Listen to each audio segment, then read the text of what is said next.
Quero dar boa tarde a todas, a todos, para mais esse evento aqui, né, esse webinar da comunidade de aprendizagem aqui do nosso programa Stakeholders ESG da FIA. Estamos aqui com uma temática especialmente importante, que, na verdade, inicia uma série de debates nesta aproximação, nessa parceria entre nós da FIA e o Matos Filho. Estamos aqui com a Tabata, com o Antônio do Matos Filho, e a nossa professora Vanessa, que nos dará a honra de mediar essa nossa sessão de hoje. Aí. Eu sou o Edson, eu apoio aí a coordenação do curso, também sou professor dos programas então, de ESG da FIA, e tenho a honra, então, aqui de abrir esse momento de debate entre nós. É muito bom a gente ter essa finalzinho de tarde, pelo menos aqui em São Paulo, um pouco nublado, né, para a gente ter um pouquinho de reflexão, de aprendizagens, sobretudo no caso aqui, a compreensão na perspectiva, evidentemente, legal, né, assim, acerca da questão climática, que é praticamente importante para o nosso programa aqui. Né? A gente, então, está hoje começando uma sequência de eventos sobre nessa parceria com o Matos Filho, não? E que vocês aí receberão série de divulgações aí acerca das próximas datas e das próximas temáticas. Então, nos acompanhe aí as divulgações da nossa comunidade. Então, eu vou começar agora aqui, né? Vocês não estão aqui para me ouvir, mas para ouvir os nossos convidados. A nossa convidada é a nossa convidada. Quero dizer que estamos aqui com a Tabata Guerra, né? Isso, que atua na área de direito ambiental e mudanças climáticas, e tem lidado com diversos assuntos inerentes a essa prática, incluindo licenciamento ambiental, unidades de conservação, áreas descontaminadas, serviços ecossistêmicos, de biodiversidade, entre muitos outros. Né?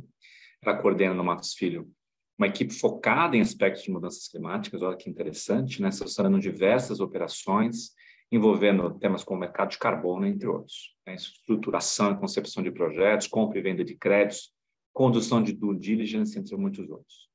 Tem prestado assessoria jurídica em processos administrativos e também em litígios ambientais, né? Então, tem aí uma destacada experiência nesse campo. Muito obrigado, Tabata, pela gentileza, pela generosidade do seu tempo e dos seus saberes. Né? Também estamos aqui com o Antônio, né? Que atua em operações de M&A, financiamento, né? Isso no Matos Filho, né? Isso. Incluindo, então, auditoria, estruturação de projetos e também processos de licenciamento ambiental, assim como consultas e pareceres em geral. Tem se dedicado à prática ESG, né? Um tema aqui que é central para nós, né?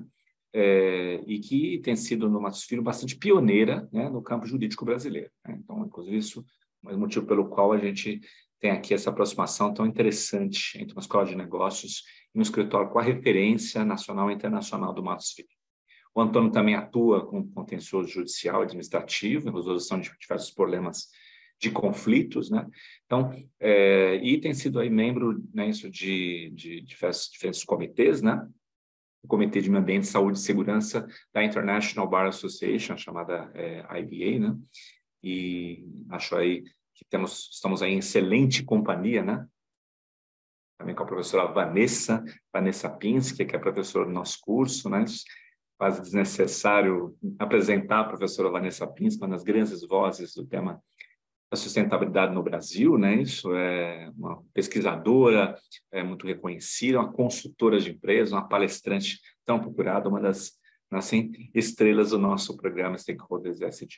Então, mais uma vez, quero agradecer a presença de vocês e passar a palavra, né? Inicialmente a Tabata, né? Tabata, para essa conversa. Eu peço a toda a audiência aí, né? Por enquanto, mais de 90 pessoas aí nos acompanhando, né? Que façam perguntas, interajam, né? Sobretudo ao final desse nosso webinar, que deve terminar às 19 horas, nós teremos um tempo aí para a gente fazer essas discussões. Super obrigado a você, Tabata, Antônio, e também a você, Vanessa, pela mediação. O papel da Vanessa aqui será um papel de mediação, que fará as perguntas, né, para os nossos convidados. Muito obrigado, Tabata, e mais uma vez, Antônio. Obrigada, Edson. Eu vou compartilhar aqui minha tela. É o Antônio que vai começar aqui a tecer as considerações. Me avisem quando vocês estiverem vendo aí certinho. Queria aproveitar, enquanto isso, para, enfim, dar uma boa tarde a todo mundo. Obrigado por dedicarem aí essas horas do dia para participar aqui conosco. Queria agradecer muito a FIA, as pessoas da Lilian, professor Edson, professora Vanessa, por estar conosco aqui.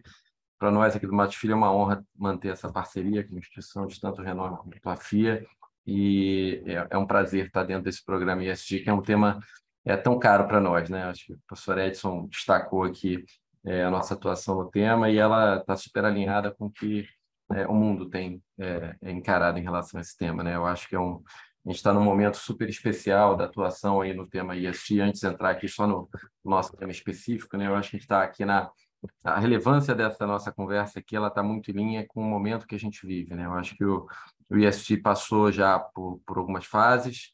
A gente teve, inegavelmente, nos últimos anos, um incremento muito grande nos compromissos, nas declarações.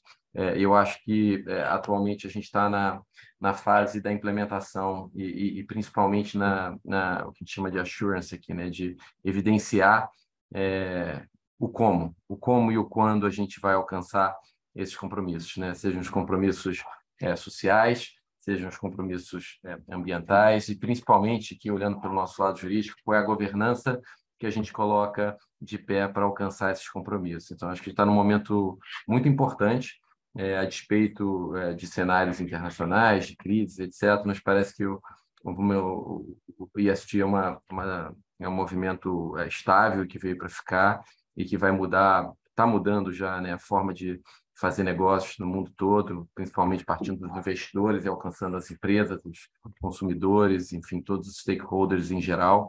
E a gente, como um hub aqui no escritório, a gente acaba tendo aí contato com os diferentes players que estão na indústria e percebendo claramente a importância que esses temas vêm ganhando, né? Então, acho que um primeiro passo, como o Edson colocou, é um primeiro de uma série de eventos, e é importante sempre destacar que ESG é um tema bastante amplo, que obviamente não envolve só mudança do clima, né? Embora acho que, na minha visão, o cenário de crise climática que nós vivemos, ela sem dúvida nenhuma impulsionou a discussão relacionada a ESG, e é importante que a gente se beneficie desse cenário para avançar com essa agenda que é tão importante, mas tão importante em vários aspectos, inclusive eu acho que de especial importância aqui para o Brasil e América Latina em geral, pelo ponto de vista social também, né? Algo que, quando a gente fala de direitos humanos, etc., é algo que a gente precisa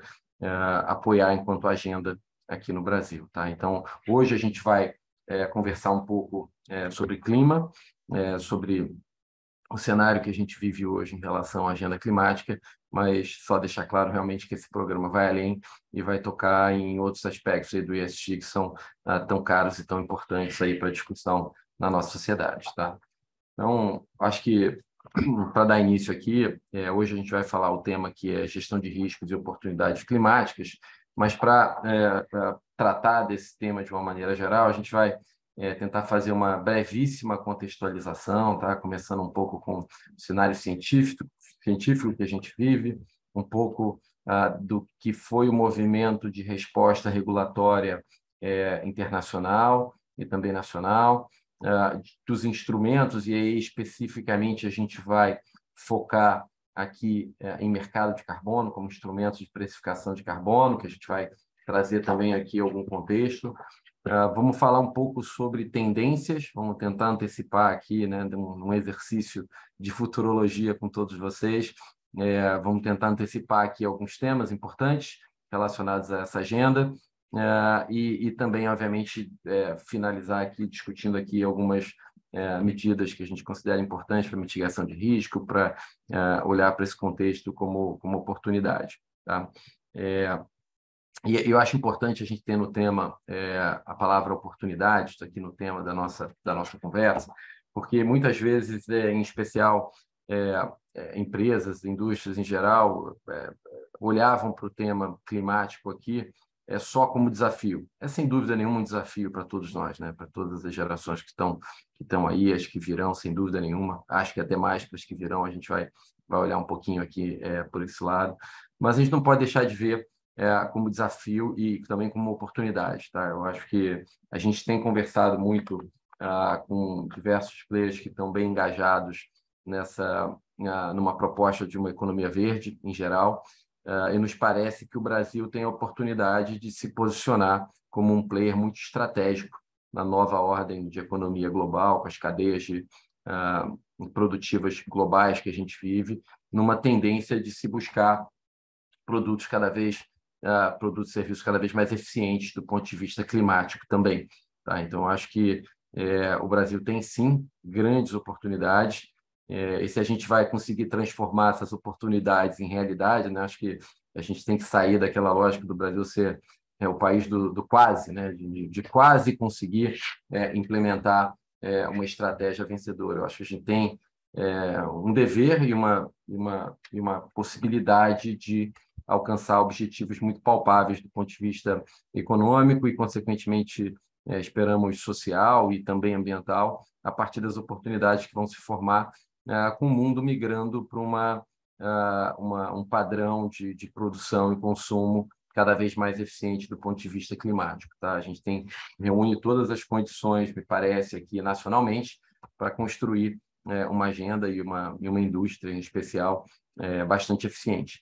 Mas, enfim, só dando um passo inicial aqui, né? Eu acho que todo mundo aqui, certamente, com a audiência qualificada que a gente tem pleno conhecimento do cenário de crise climática que a gente vive. Mas é sempre bom lembrar aqui, né? Eu acho que, olhando pelo conceito, né? O que seriam essas mudanças climáticas, né? Aí, bebendo um pouco da fonte da própria Convenção do Clima, seriam aquelas mudanças do clima que são direta ou indiretamente atribuídas à atividade humana e que alterem a composição da atmosfera mundial, que se some àquela provocada pela variabilidade natural ao longo dos períodos comparáveis, né? Então, acho que entender que são aquelas mudanças que decorrem aqui do acréscimo que a ação humana está trazendo para o que é já uma mudança sazonal esperada em relação ao clima. Como vocês sabem também, o IPCC, que é o painel de cientistas que analisa os dados relacionados às pesquisas sobre o clima, vem nos últimos anos consolidando aí o seu último relatório. A gente até teve a síntese desse relatório publicada agora muito recentemente. E o interessante de ver é que tem algumas conclusões aqui que acho que elas trazem à luz o contexto e o momento que a gente vive em relação a essa discussão. Primeiro, esse estudo ele é inequívoco em concluir que o aquecimento da Terra, na forma como está visto hoje, ele decorre da ação humana. Então, acho que não tem mais espaço para dúvida científica em relação a esse tema. Tá? Acho que é um primeiro ponto, uma premissa importante, partindo, claro, da fonte aqui do IPCC e de todo o trabalho técnico, científico que é feito ao longo dos anos, já há décadas. Então, um trabalho bastante robusto aqui que é produzido e não deixa margem de dúvida mais sobre o cenário de crise que a gente vive hoje em dia e a relação dessa crise com a ação humana. O segundo ponto é que ele reafirma a urgência, né, e a necessidade de se intensificar esses esforços, porque é uma batalha que não está sendo muito positiva, digamos, para a humanidade. A gente está atrasado em implementar ações bastante efetivas em relação ao cenário que se apresenta. E de especial importância, acho que para o nosso contexto aqui brasileiro, uma conclusão também é que os povos mais pobres são aqueles mais vulneráveis. É uma conclusão até que parece bastante lógica, mas nunca é demais lembrar, né? Nós vivemos num país em que, infelizmente, ainda a maioria da população vive em condições bastante vulneráveis, né? E o que se tem a conclusão científica é que esses vulneráveis são aqueles que, primeiro e mais intensamente, que vão sofrer com essas consequências que a gente já está vivenciando.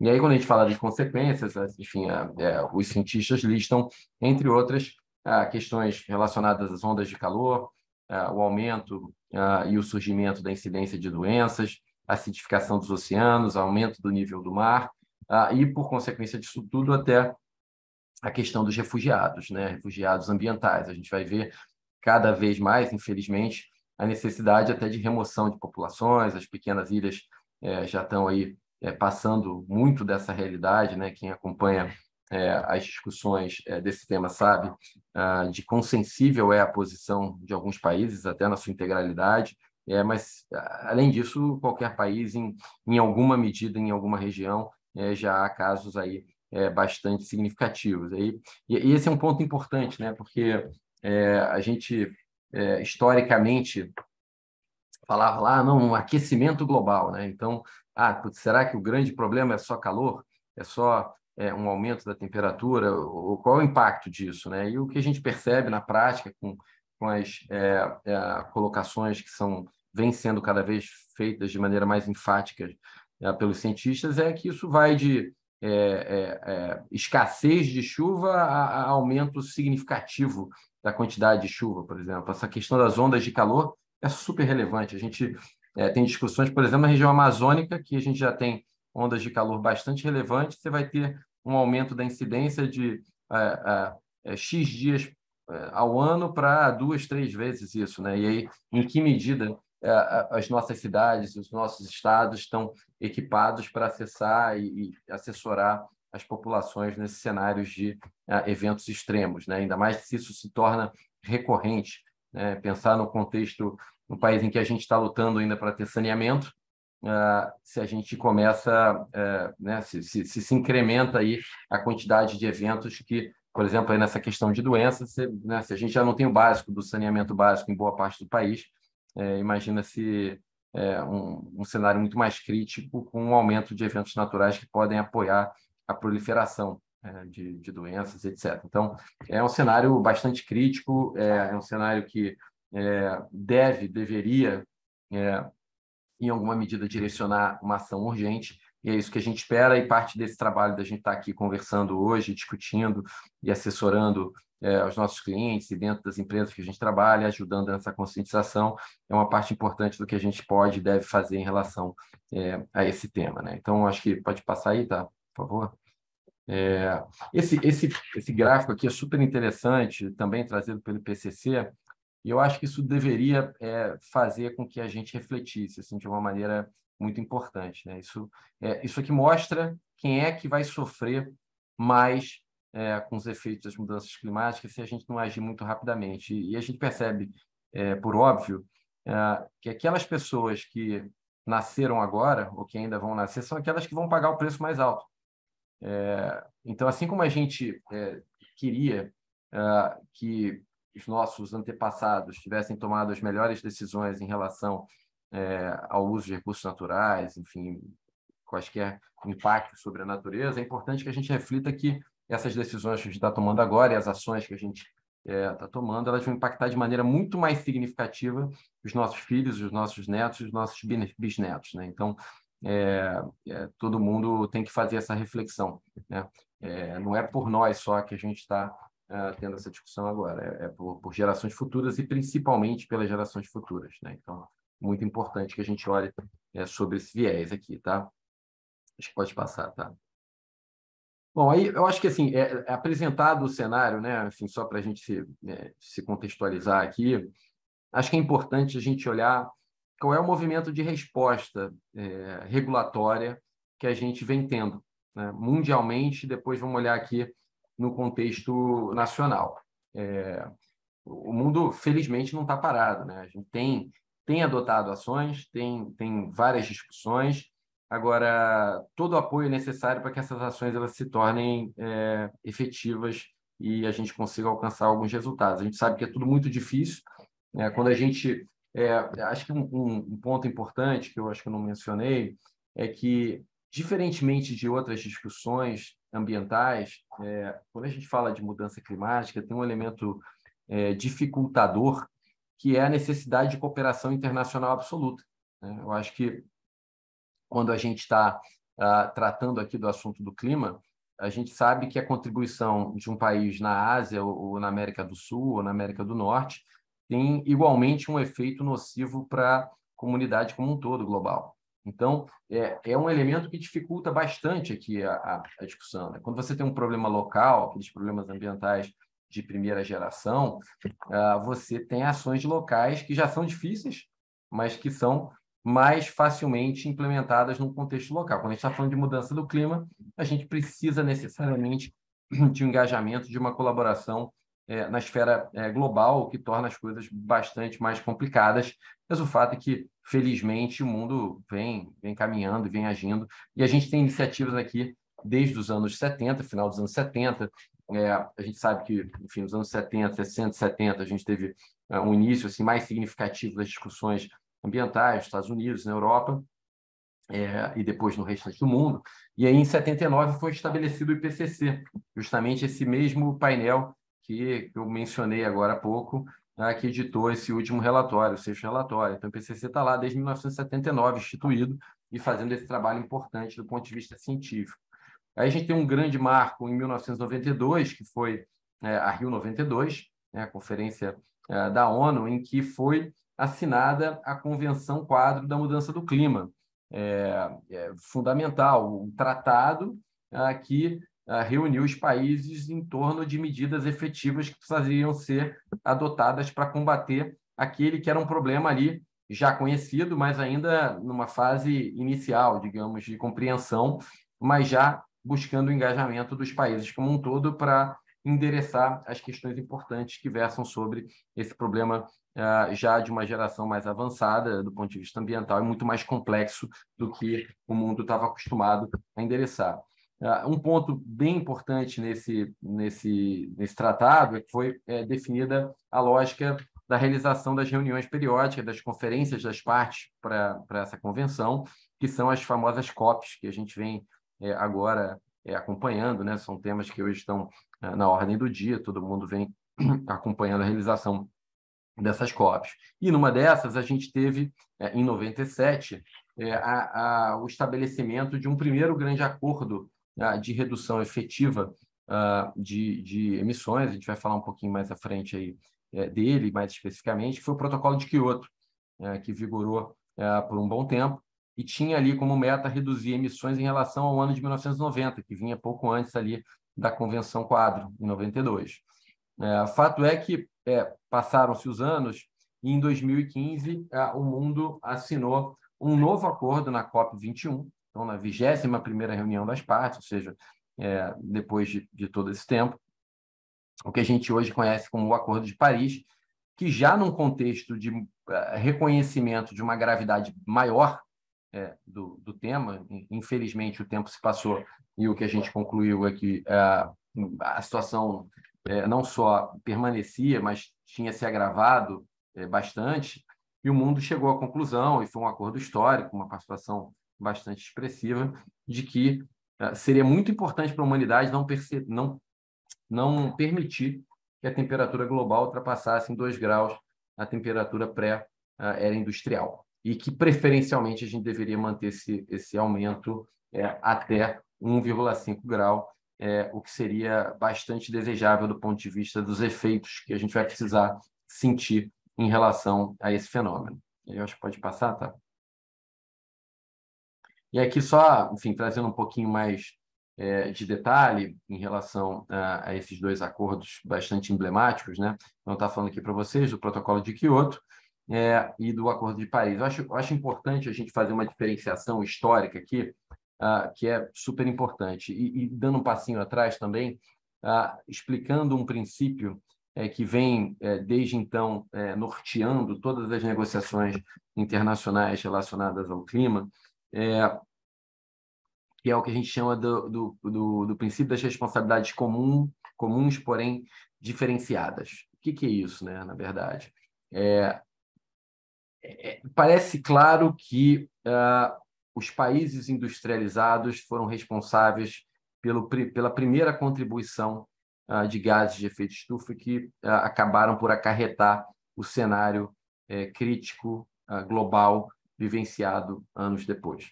Por quê? Porque foram esses os países que se industrializaram primeiro e, obviamente, começaram em larga escala um processo de emissão de gases de efeito estufa. Esse é um ponto claro. Nesse contexto, e voltando naquilo que eu tinha dito, bom, o problema inicialmente foi acarretado por países que primeiro se industrializaram. Porém, os efeitos são sentidos por todos. Então, a conclusão que se chegou não dá para endereçar esse problema somente com um grupo de países. Isso é impossível, porque o efeito é global. Por outro lado, há claramente aqui uma discussão de que alguns países foram responsáveis pelo cenário que a gente vive hoje, pelo menos num primeiro momento. E países outros, ainda em desenvolvimento, sempre tiveram um claim de dizer o seguinte: bom, vocês se industrializaram, enriqueceram, melhoraram as condições de vida das suas respectivas populações e, para isso, geraram um efeito negativo sobre o clima global. Nós, países em desenvolvimento, temos o direito de também desenvolver o nosso contexto regional e, para isso, a gente precisa emitir gases de efeito de estufa por algum período. E isso gerou essa ideia de que a solução tem que ser de todas, mas, em alguma medida, os países que primeiro se industrializaram e primeiro contribuíram por essa questão custeassem, em alguma medida, o ônus maior dessas medidas que hoje são necessárias. E aí, na lógica de Kyoto, o que se estabeleceu? Na época, o mundo estava extremamente dividido em relação a esses dois polos. Se dividiu e se estabeleceu o seguinte, que, num primeiro momento, naquela vigência daquele acordo, os países que teriam efetivamente obrigação de ação, de custear essas ações, seriam aqueles países que a gente chama do bloco do hemisfério norte, que, em geral, são os países desenvolvidos e que se industrializaram, que causaram aquele problema num primeiro momento. E foi assim que foi estabelecido o Protocolo de Kyoto, num contexto em que, embora os países do sul global fossem importantes para a solução e devessem estabelecer aqui medidas de apoio na busca dessas soluções, o custeio disso e as medidas principais deveriam partir dos países desenvolvidos do norte global. E assim o mundo se dividiu e se tentou estabelecer aqui um mecanismo que a gente vai mencionar, que é o Mecanismo de Desenvolvimento Limpo, o MDL, que, somando seus esforços nacionais desses países desenvolvidos, se criou uma lógica da possibilidade desses países desenvolvidos investirem em projetos nos países em desenvolvimento para, com esses projetos, gerar a redução de emissões ou, eventualmente, a captura de gases de efeito estufa e, através desses projetos, se gerar uma adicionalidade que não ocorreria num cenário normal nesses países em desenvolvimento e, com isso, conseguir abater parte das obrigações que esses países do norte desenvolvido tinham no âmbito do acordo. Foi daí que surgiu a ideia, do que a gente vai falar um pouco mais à frente, dos créditos de carbono, né? Ou seja, os países em desenvolvimento contribuindo com a solução através de mecanismos de financiamento dos países desenvolvidos, aí estabelecendo voluntariamente projetos que fossem implicar a redução de emissão aqui nos países que não tinham nenhuma meta estabelecida no âmbito desse acordo. Bom, essa foi a lógica que permeou aí o Protocolo de Kyoto e vigorou por décadas, mas, infelizmente, o que aconteceu foi que esse acordo ele entrou em vigor, ele teve uma boa adesão, mas houve uma discussão muito grande, muito em função do fato de que alguns países muito importantes na ponta obrigada aqui, ou seja, do norte, em especial aqui os Estados Unidos, passaram a entender que era muito complicado se obrigar num acordo quando países que atualmente, não na época que o problema foi iniciado, mas atualmente tinham uma contribuição extremamente expressiva, como a China, estariam na ponta desobrigada. E aí, enfim, com todas as dificuldades políticas e de agenda internacional, etc., os Estados Unidos acabaram não aderindo, não internalizando adequadamente o protocolo, não se tornaram uma parte obrigada. Então, a gente teve uma crise de demanda desses créditos, enfim, e esse mercado acabou, enfim, vigorou por um bom tempo, mas acabou não atingindo todos os efeitos que se esperava com uma adesão absoluta que era desejável aqui no âmbito do protocolo. E a gente chega em 2015 com um cenário bastante crítico, como eu falei, né? E aí, por isso, o mundo entendeu que era hora de se ter uma nova negociação e uma renovação das bases dos compromissos globais, porque o cenário era bastante urgente, demandando uma ação rápida. E aí foi um momento bastante histórico, 195 países assinaram o Acordo de Paris, e como eu havia mencionado aqui, a gente tinha por objetivo impedir, de qualquer maneira, que a temperatura global ultrapassasse 2 graus em relação ao período pré-industrial e tentar ficar em até, no máximo, 1,5 grau. E aqui, eu acho que de importante, teve uma mudança na lógica das obrigações e das metas, ou seja, aquela posição do Protocolo de Quioto, do mundo dividido em dois, e que o Norte teria obrigações e o Sul entraria como colaborador e se beneficiando do financiamento único e exclusivamente, deu origem a uma nova lógica, em que todos os países devem apresentar compromissos de redução. Isso se aplica a todos, sem prejuízo, óbvio, de se discutir, como assim foi feito, mecanismos de financiamento ainda entre os países desenvolvidos e esses países que têm maior dificuldade financeira em financiar essas reduções. Mas o fato é que todos os países passaram a ter que apresentar metas de contribuição individual, e aí eu tenho o que a gente chama de contribuições nacionalmente determinadas, as NDCs, e a cada 5 anos os países precisam renovar essas propostas de redução nacional. Então, o Brasil tem a sua, os Estados Unidos tem a sua, cada país tem o seu próprio compromisso. Tá? Então, a gente sai de um cenário do mundo dividido em metas e sem metas para um cenário em que todos os países têm meta, tá? Sem prejuízo de buscar formas de colaboração mútua. Pode passar, tá? Por favor. E aí também eu acho que, voltando aqui, lembra que quando eu falei do Protocolo de Quioto, a gente tinha lá o mecanismo de desenvolvimento limpo, que era um mecanismo que estabelecia uma forma de mercado para tentar incentivar projetos sustentáveis em países em desenvolvimento. Essa lógica, enfim, embora o mercado ele tenha tido um pico inicialmente, depois, por conta da crise de demanda e outros aspectos que eu mencionei aqui, não tenha atingido todos os seus objetivos, muito se defendeu a necessidade de manutenção de algum tipo de mecanismo de mercado internacional, principalmente para ajudar no financiamento de projetos nesses países em desenvolvimento. E aí o Acordo de Paris ele trouxe, sim, a possibilidade de alguns mecanismos, e aí em destaque aqui a gente sempre faz referência aqui ao artigo 6, artigo 6º do Acordo de Paris, especialmente aqui os artigos 6.2 e 6.4, se trouxe a possibilidade de colaboração entre países, ou seja, aqui no 6.2, a ideia de que um país que extrapole, exceda os seus compromissos, poder dividir esse excesso com outros países que tenham dificuldade de cumprir os seus próprios compromissos. Então, uma relação entre países aqui de negociação dos excedentes de redução de um país para o outro. E dentro do artigo 6.4, a possibilidade de se estabelecer trocas desses excedentes de redução via projetos específicos, assim como no MDL. Então, você pode ter um projeto entre país e país, país e empresa, e principalmente entre empresas também, em que um país em desenvolvimento ele pode, sim,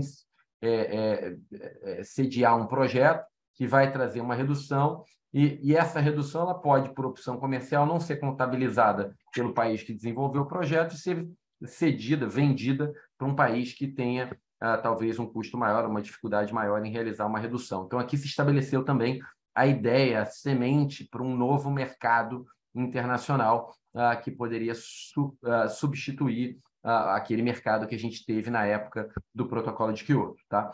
Esses artigos eles foram trazidos em 2015 e a gente vem, desde então, nas conferências das partes, nas famosas COPs, todo ano discutindo como é que vai ser a implementação desses mecanismos de mercado. Tá? A gente avançou bastante nas últimas conferências, no ano passado, no ano retrasado, mas a gente ainda não tem esses mecanismos funcionando de uma maneira regular. Tá? Ainda falta estabelecer algumas regras de governança, de funcionamento, tanto na esfera internacional, na ONU, como é que vai ser o funcionamento dos órgãos que vão supervisionar esses projetos e vão inventariar esses créditos, essa transferência, e principalmente como é que isso vai ser replicado nos países especificamente. Então, o Brasil, para participar desse mercado internacional, vai criar toda uma governança no nível nacional para saber que projeto que pode ser aprovado para fins do artigo 6.4 do Acordo de Paris. Como é que eu consigo habilitar um projeto no Brasil? Isso vai passar por um layer de aprovação nacional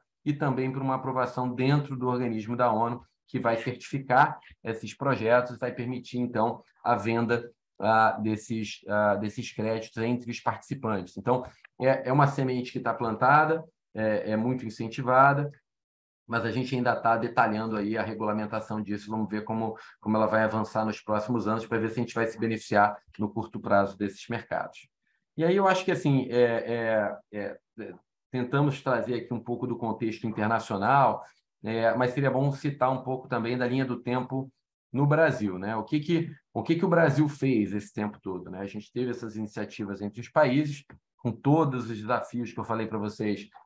Quem já foi em alguma reunião internacional sabe a dificuldade que é isso, você encontrar consenso, criar um texto legal que tenha um caráter mandatório, algo extremamente complexo do ponto de vista de política e diplomacia, e por aí vai. Mas, enfim, tivemos vários avanços. E aí, do ponto de vista nacional, para além de participar desses acordos todos, o Brasil sempre participa e foi bastante ativo nessas negociações. O que a gente tem aqui que eu acho que merece um pouco de destaque, né? Eu acho que, primeiramente, eu acho que vale a pena citar a nossa Constituição Federal de 1988. Para quem já teve a oportunidade de analisar, o Brasil tem uma Constituição até bastante avançada no tema. Durante muito tempo foi o único país que tinha uma Constituição com um capítulo dedicado ao tema ambiental. Hoje já há outros, mas, enfim, a Constituição brasileira foi bastante inovadora nesse tema. E eu acho que, vou destacar para vocês já, mas teve uma contribuição muito importante em olhar para as gerações futuras, tá? Para além das gerações atuais, para as gerações futuras, e aquele problema que eu mencionei lá no início para vocês. Principalmente quando a gente fala de clima, o maior risco está para aquelas gerações que estão chegando agora e vão chegar nos próximos anos. Tá? Acho que aqui, em relação ao clima especificamente, vale a pena a gente citar que em 2009, e aí lembrando no contexto internacional, 2009, o auge ali, protocolo de Kyoto sendo bastante incentivado, a gente vendo o Brasil como um grande potencial para hospedar esses projetos que naquela época eram financiados pelos países do norte, que tinham metas obrigatórias. Então, nesse contexto, o Brasil edita uma política nacional sobre mudança do clima, que traz vários princípios e diretrizes muito importantes, tá? A gente vai mostrar aqui também, e planta semente também do que poderia vir a ser um mercado de carbono no Brasil.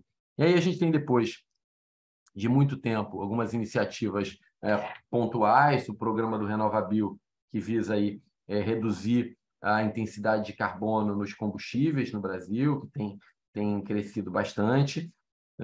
Tem um momento importante aqui, que foi o projeto PMR, que é um trabalho, para quem não conhece, um trabalho desenvolvido pelo Banco Mundial com diversos países para identificar oportunidades e caminhos para precificação de carbono nos países. Então, esse projeto foi realizado no Brasil, foi feito um estudo aprofundado e tem algumas recomendações e diretrizes importantes aqui para o nosso contexto nacional.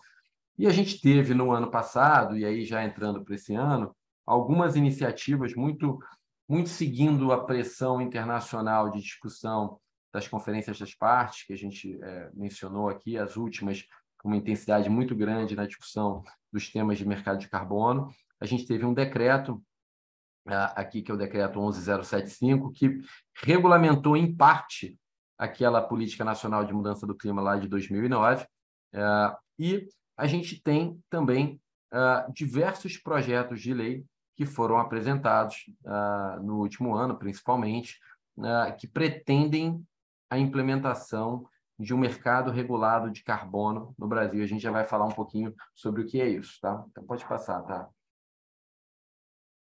Bom, aqui, como eu falei para vocês, a Constituição, e aí só destacando para vocês o artigo 225, que é o artigo aqui da Constituição brasileira que trata de meio ambiente. Ele diz que é a obrigação do poder público da coletividade o dever de defender e preservar o meio ambiente para as presentes e futuras gerações. É daí que a gente tira o princípio da equidade intergeracional e é onde a agenda de clima se encaixa perfeitamente em ponto de vista de regulação, não por outra razão. Para quem aqui é do direito, esse tema tem sido levado ao Supremo Tribunal Federal, porque é matéria constitucional. Então, o Supremo Tribunal Federal, com base nesse dispositivo, tem sido capaz de opinar de maneira bastante incisiva até em relação à agenda climática brasileira. Aí aqui só alguns trechos da política nacional, como eu mencionei para vocês, e aí lá no artigo 9º ela previa a criação de um mercado brasileiro de redução de emissões, que ia ser basicamente a essência do nosso mercado de carbono aqui no Brasil, e disse lá naquela época que um decreto ia regulamentar o que são os planos nacionais de redução setorial do clima. Basicamente, planos para cada setor da indústria para se estabelecer curvas de redução de emissão em cada setor. E a gente teve isso justamente nesse decreto 11075, ele estabeleceu prazos para que os setores se manifestassem e estabelecessem propostas de redução das suas emissões ao longo do tempo.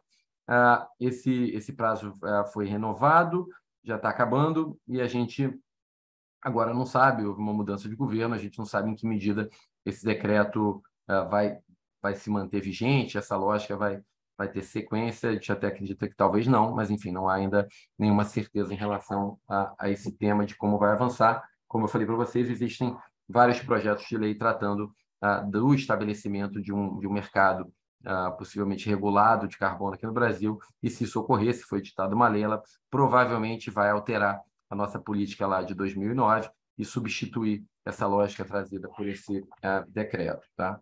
Bom, aí pode passar, tá? Por favor.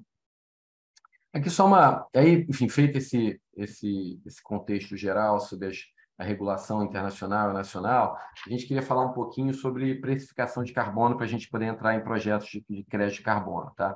Bom, assim, quando a gente fala de precificação de carbono, basicamente, a gente fala de ações e instrumentos que têm por objetivo impulsionar a diminuição de emissões de gases de efeito estufa com menor custo agregado para a economia. Tá? Então, por que isso tem que estar precificado? Porque é importante que, por exemplo, você, como consumidor, você saiba que um determinado produto ele tem um preço, um custo que representa também a externalidade negativa que vem das emissões de carbono decorrentes daquela fabricação. Então, não é justo, por exemplo, que um produto mais eficiente não tenha um diferencial aqui em relação a um produto menos eficiente, e é especialmente importante que se tenha esse preço para que se possa tomar decisões informadas aqui, tanto de gestão pública como decisões empresariais e também de consumo. Tá? E quais são os dois principais instrumentos de se estabelecer um preço para a emissão de carbono? Né? Basicamente, a gente fala aqui de dois grandes instrumentos. Um é a tributação, que basicamente é se estabelecer um valor para cada tonelada de carbono emitida e se cobrar isso na forma de um imposto, tá, das indústrias. E outra é tentar pensar em algum tipo de mecanismo de mercado, em que se crie uma atmosfera para comercialização de permissões de emissão, como a gente vai explicar mais à frente. Pode passar, tá, por favor. Bom, isso aqui é só acho que é interessante a gente ver aqui uma estatística, né? Essa aqui é do Banco Mundial, e a gente vem acompanhando aqui todo ano. Esse é o último de 2022. Para vocês terem uma ideia de iniciativas, tanto de tributação quanto de mercado de carbono no mundo. E a gente vê que é uma situação muito similar ali. Hoje a gente tem mapeadas oficialmente aqui 37 iniciativas de tributação e 34 iniciativas de mercado. Tá? E aí, quando a gente fala de mercado aqui, normalmente se faz muita referência ao mercado europeu, que é o mercado do ETS, que é um mercado que está estabelecido há bastante tempo e já tem aqui algum traço histórico de avaliação. Mas o fato é que a gente percebe que tem também muitas iniciativas, inclusive na Europa, de tributação. Há muita controvérsia sobre a eficiência de um método ou de outro. Há quem defenda claramente a tributação como um mecanismo mais simples e operacional e capaz de regular as emissões de efeito estufa com mais efetividade pelo poder público. E há quem defenda também as iniciativas de mercado como a possibilidade de que as empresas entrem em compliance com um custo menor. A gente, obviamente, sabe, a gente está acompanhando agora, né, discussões sobre uma possível reforma tributária, a gente sabe a dificuldade que é discutir qualquer tema relacionado à tributação, em especial aqui no Brasil. Mas o fato é que é um instrumento julgado por muitos aí bastante eficiente, que está também como alternativa na mesa aí para precificação de carbono. Tá? Acho que pode passar aí, tá? Bom, aqui só para... E aí a gente não vai falar de tributação aqui especificamente, a gente vai falar sobre alternativas de mercado, tá? Aqui um pouco, que eu acho que é o caminho que o Brasil está aparentemente seguindo. Vocês lembram que eu mencionei o PMR, né? Aquele estudo com o Banco Mundial, E as conclusões foram no sentido de que o Brasil reuniria as condições para a implementação de um mercado, especialmente diante de um contexto em que o Brasil tem uma capacidade muito grande de geração de projetos que podem fazer redução ou até captura de sequestro de carbono. Então, haveria na linha de oportunidades aqui, boas oportunidades nacionalmente e internacionalmente. Então, as discussões, pelo menos as que a gente acompanhou nos últimos anos, elas têm se dado muito em torno do estabelecimento de mercados no Brasil, de alternativas de mercado e não de tributação, pelo menos majoritariamente. Esses projetos de lei que eu mencionei aqui, eles tratam essencialmente do estabelecimento de mecanismos de mercado. O decreto 11.075, que eu mencionei aqui também, ele regulamentou aquela norma de 2009 e ele estabeleceu duas coisas, essencialmente. Um cadastro geral para registro de projetos de carbono no Brasil, não obrigatório, mas voluntário, na medida em que, eventualmente, se quisesse usar esses créditos, esses projetos no âmbito de um futuro mercado regulado no Brasil. E também, como eu falei para vocês, a necessidade de se definir aqueles planos setoriais de redução com prazo que está se encerrando agora. Então, todas as iniciativas que a gente viu até agora regulatórias no Brasil foram no sentido de implementação de mecanismos de mercado, por isso a gente vai tratar aqui essencialmente de um mecanismo de mercado. Aqui só uma brevíssima explicação também, caso alguém não saiba ainda. A maior parte dos mecanismos de mercado, pelo menos vários deles, a Europa, por exemplo, está estabelecida no modelo que a gente chama aqui de cap and trade. O que é um mercado no modelo de cap and trade? Basicamente, uma entidade controladora define um determinado nível de emissão máximo aceitável para um país, e a partir da definição daquele limite, ou seja, nacionalmente ou setorialmente, a gente vai ter uma emissão de X. Ela, então, divide esse X entre os players do mercado, entre as indústrias existentes, e entrega, e aí pode ser gratuitamente ou por meio de leilões, com pagamento, etc., permissões de emissão. Então, o limite máximo é o cap, e dentro desse cap, esse cap ele é dividido entre as empresas, e você passa a ter uma permissão. Eu, empresa A, posso emitir até X toneladas naquele período de um ano, por exemplo. As empresas, então, passam a estar vinculadas àquelas permissões que foram emitidas, cada um só pode emitir dentro do que está previsto ali na sua permissão. Por que do trade? Por que cap and trade? Porque pode ser que, num mercado, uma empresa seja muito eficiente e consiga emitir menos do que a sua permissão traz ali de limite, e uma outra empresa seja pouco eficiente e acabe emitindo mais do que aquilo que estava permitido e previsto na sua permissão. E aí o que pode acontecer nesse caso? Esses atores podem vender os excessos de um para o outro. Então, aquela que emitiu menos fica com um crédito, uma sobra, ela então pode vender isso para aquela empresa que emitiu mais. E aí passa a ter obrigatoriedade de comprar a sobra de alguém. Por isso que é cap and trade. Se limita, define um limite máximo e você permite que aqueles atores troquem entre si as sobras de emissão que eventualmente podem ter sido verificadas. Tem um outro ponto que eu acho que vale a pena a gente trazer aqui, que vai linkar com a nossa discussão de crédito de carbono, essencialmente. Só um disclaimer, eu acho que é importante aqui.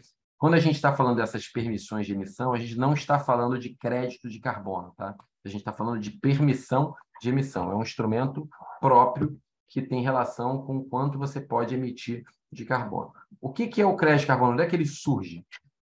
Vocês estão vendo aí nessa imagem na direita, dentro do círculo grande ali, você tem a mesma coisa que tem ali do lado de fora, a empresa A e a empresa B, trocando permissão entre elas, a partir de um pagamento. E você tem ali voluntários, projetos de offset. O que é o offset? É aquele indivíduo, aquela empresa, que não está na lista das empresas reguladas, normalmente, e que se dispõe a fazer um projeto. Lembra do Brasil, lá no Protocolo de Quioto, que não tinha obrigação nenhuma e topava fazer um projeto para reduzir uma emissão que, num cenário normal, ele não reduziria? Então, aquele projeto voluntário, como eu disse para vocês, ele gera um crédito. Olha, num cenário normal, aquela empresa ia emitir 100 toneladas naquele ano. mas ela se dispõe, mesmo sem ter nenhuma obrigação regulatória, bom, eu não vou emitir 100, eu vou fazer um projeto aqui, vou investir numa troca de combustível, uma troca de equipamento, o que quer que seja, ao invés de emitir 100, eu vou emitir 50. Ela reduziu, então, em 50% ali suas emissões, ela gera um crédito, porque ela não tinha uma meta, não tinha uma obrigação, então ela está fazendo uma redução voluntária. Esses 50 que ela deixou de emitir, alguns mecanismos de mercado regulado permitem que ela certifique esses 50, algo que é uma redução, foi feito voluntariamente, que ela certifique esses 50 para poder vender. Lembra lá na coluna da esquerda, ali no gráfico da esquerda, que a empresa que emitiu em excesso ela tem que comprar a autorização da que emitiu a menos? Ela pode também comprar uma parte da empresa que emitiu menos e ela pode comprar um pouquinho, um pedaço do que ela está devendo de um projeto desses de fora, de um projeto que a gente chama de offset. Normalmente, os mercados eles permitem uma quantidade pequena de offsets, ou seja, as empresas têm que trocar entre elas, ali A e a B. Mas normalmente se diz assim, 10%, 15% do que vocês precisam cumprir, vocês podem comprar fora do mercado, num projeto de offset. E aí, esses projetos de offset que são chamados de créditos de carbono, porque são iniciativas ali de redução ou sequestro, quer que seja, de carbono, tá? Pode passar aí, tá? Bom, eu falei para vocês que quando você faz o crédito de carbono, você está fazendo aquilo ali de uma maneira voluntária. Você pode fazer aquilo voluntariamente e vender para alguém que tem obrigações, para aquele mercado regulado, mas surgiu também nas últimas décadas o que a gente chama aqui de um mercado voluntário de carbono. Ou seja, aqueles projetos que reduzem a emissão, sequestram gases de efeito estufa em alguma medida. Lembra que eu falei para vocês que o protocolo de Kyoto ele acabou não atingindo todos os seus resultados, ele acabou tendo uma crise de demanda. O Brasil tinha previsto fazer um mercado regulado lá em 2009, mas isso acabou nunca acontecendo. Então, as empresas no Brasil não têm uma meta de redução. Nunca tiveram em Kyoto e não tem por lei local. Então, ninguém tem uma obrigação legal aqui ainda de redução de emissões de gases de efeito estufa. E aí, o que a gente faz com todo aquele conhecimento que foi desenvolvido lá na época de Kyoto, etc.? Na prática, o que aconteceu foram cientistas e técnicos, etc., que estudaram muito o tema naquela época, se reuniram em entidades, instituições internacionais, que disseram o seguinte, olha, tendo o mercado regulado ou não, a gente pode certificar aqui projetos de redução ou remoção de carbono, porque isso é importante, ponto, independentemente de norma local, de norma internacional, isso é importante quantificar essas reduções. Então, ao longo desse tempo todo, foram desenvolvidos projetos, voluntariamente, de novo, porque a gente não tinha aqui um mecanismo legal obrigando que isso acontecesse, foram desenvolvidos projetos, e esses projetos geraram o que a gente chama desses créditos, que era justamente isso, tinha um cenário de business as usual, aquela empresa ia emitir X toneladas, ela voluntariamente foi lá e fez um projeto para emitir menos, gerou um crédito, certificou numa dessas instituições nacionais, internacionais e cientistas que aprenderam a lidar com esses temas relacionados a emissões de gases de efeito estufa. Bom, está ali, está certificado. Quem vai comprar isso? Né? Aí a pergunta é, bom, tudo bem, a empresa faz o projeto e certifica, mas quem compra?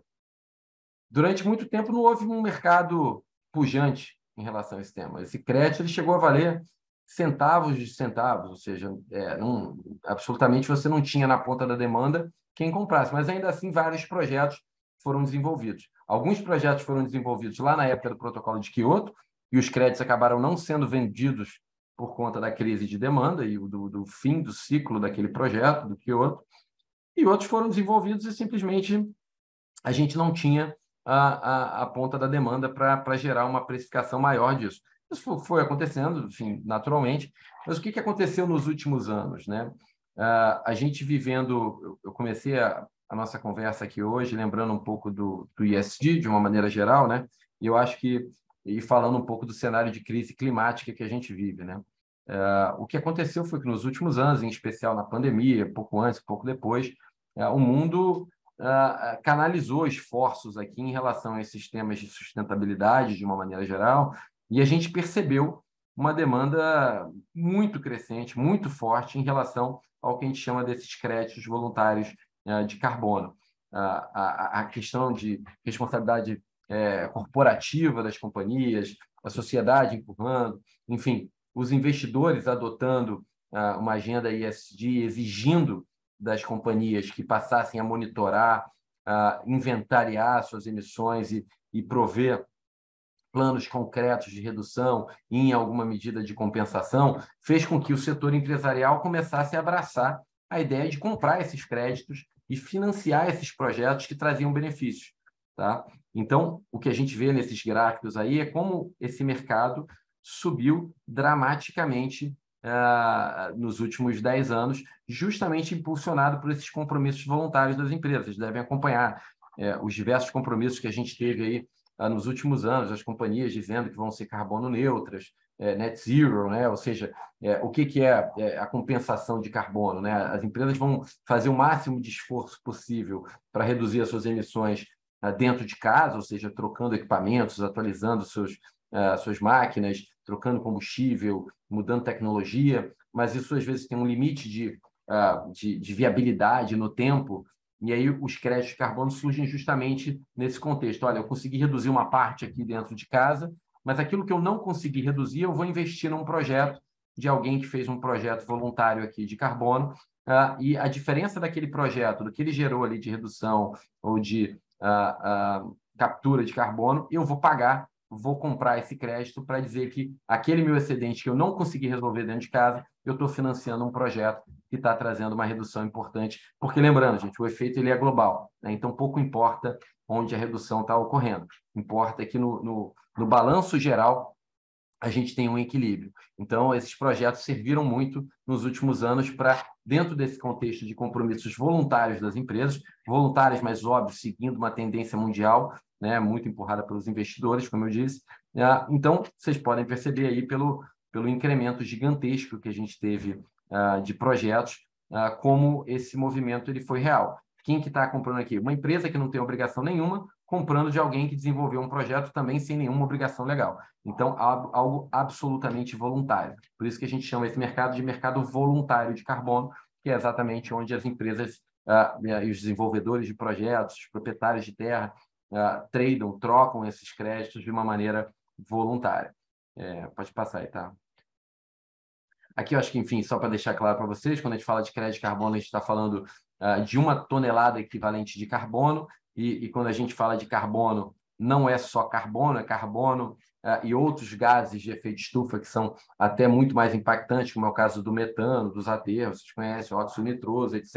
Então, a gente fala 1 tonelada de carbono equivalente, mas, na verdade, ela compreende diversos gases que são os gases de preocupação para as emissões de efeito estufa. Acho que pode passar, então. Bom, acho que agora eu vou passar aqui para a Tabata, para ela falar um pouquinho para a gente aqui das tendências que a gente está antecipando, e depois a gente pode conversar um pouquinho mais. Obrigada, Antônio. Bom, pessoal, falando aqui, né, brevemente de algumas tendências que a gente tem, o que a gente tem de tendências relacionadas a esse tema de mudanças climáticas, especialmente aquelas que impactam as empresas aqui no Brasil, né? A gente fez esse gráfico de pizza aqui, resumindo algumas tendências que a gente vai aprofundar um pouco mais nos próximos slides, e que a gente quis ilustrar o que a gente entende aqui como principal.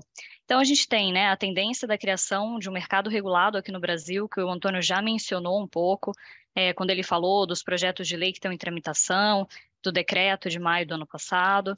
A gente tem uma tendência também do crescimento dos projetos de carbono florestal, movimentando muito esse mercado voluntário aqui no Brasil, que a gente também vai explorar e tecer algumas considerações sobre isso. Expectativas nesse novo governo do lançamento de um pacote verde no próximo mês, agora em maio, com algumas medidas de incentivo a ações sustentáveis. Uma tendência muito forte aqui que a gente vê não só no Brasil, mas no mundo todo, de aumento dos litígios climáticos de diversos tipos, não só em face dos governos, mas também em face de empresas e de pessoas físicas, especialmente dirigentes e conselheiros, como a gente vai explorar também brevemente. Uma maior cobrança, né, pelos investidores, inclusive, a imposição via regulação do disclosure climático, a exemplo da exigência de disclosure de informações climáticas no âmbito do formulário de referência, seguindo aí os moldes TCFD, junto com obrigações de disclosure de outras informações gerais também relacionadas à ESG. A diretiva da União Europeia, que a gente também vai comentar, proibindo a entrada no bloco de commodities específicas que tenham sido produzidas em áreas desmatadas depois de dezembro de 2020. Então, são algumas tendências aqui que a gente entende que são super importantes e acho que a ideia é explorar um pouquinho elas aqui com vocês.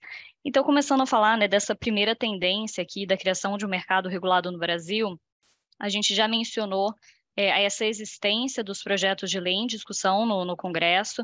A gente sabe que tem alguns projetos de lei tramitando na Câmara, alguns tramitando no Senado, uns com mais força do que os outros.